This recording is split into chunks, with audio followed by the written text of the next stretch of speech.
Hey everyone, welcome back to Corporate Decoder, the place where we decode the boring details of corporate filings and turn them into something you might actually want to listen to. Today we're diving into a company that's hoping it doesn't get kicked off the Nasdaq, so grab your popcorn and let's get started.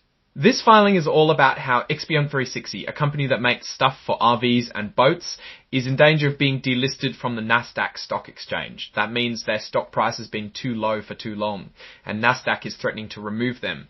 Before we start, if you want to chat about corporate filings and stock markets, make sure you join our Discord community linked in the description below. We also appreciate every like and subscription we get, so thank you for helping our channel.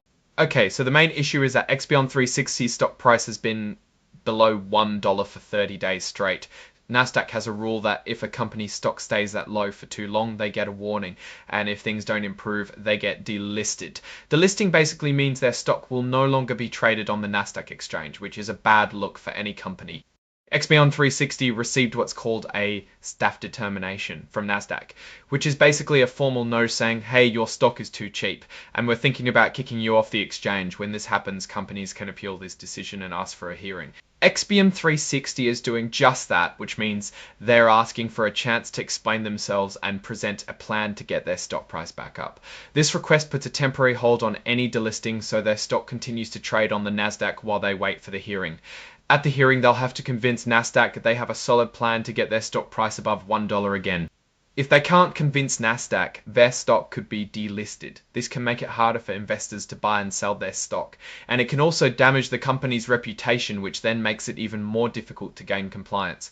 Now, the company throws in the usual legal disclaimer here, talking about forward-looking statements. Basically, they're saying that anything they say about the future might not actually happen. They mention that their ability to get their stock price back up is not guaranteed, and it depends on a bunch of things that are hard to predict. They also point out the risks they've talked about in their previous filings, like their annual report on Form 10K and quarterly reports on Form 10K and quarterly reports on Form 10K and quarterly reports.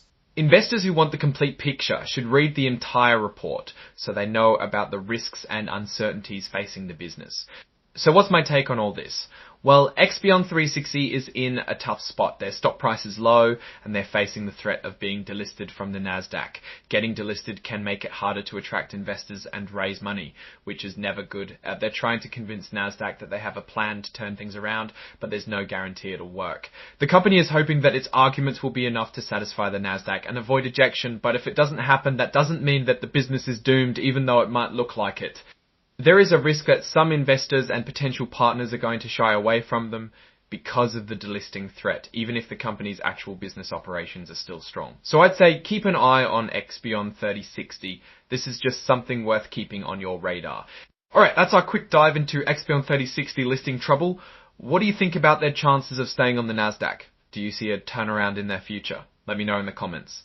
If you found this video helpful, please hit the like button and subscribe for more insights. And don't forget to check out the Discord community in the description below. Thanks for watching, and I'll see you in the next video.